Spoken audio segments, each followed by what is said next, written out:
So it's going to be about a week until that new starter comes in. I was taking a look over my engine and I noticed this bolt on the intake manifold was sticking out a couple centimeters. When I went to go tighten it up, it went righty-loosey on me. Sure enough, it was just completely stripped out, just sitting in there.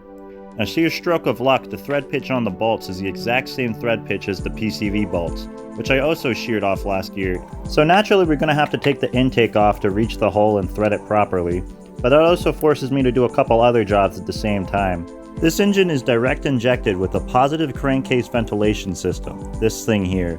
And basically what that does in layman's term is it sprays oil and gas vapors back into your intake from the crankcase.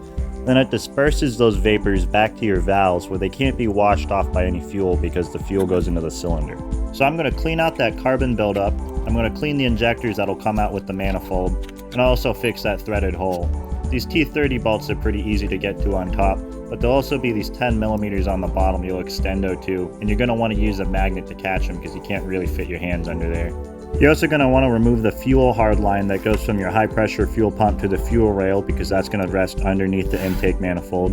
And the only other major connection is the tube connecting the intercooler to the throttle body, which you're going to have to wrestle out of there. You can remove the throttle body, but it's a lot easier to just not do that.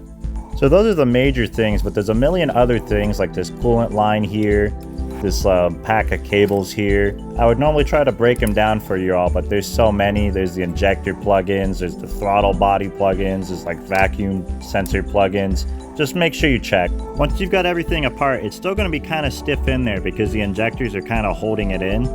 I lost the video of me pulling it out, but what you're going to do is pull out until you're off those studs, and that'll allow you to pull the intake off. So as you guys can see, the fuel rail is attached to the bottom of the intake manifold, and you'll probably take out one or two of these injectors with you. You can try to wiggle around and keep them in the block, but I really think you should just take them out and clean them anyway.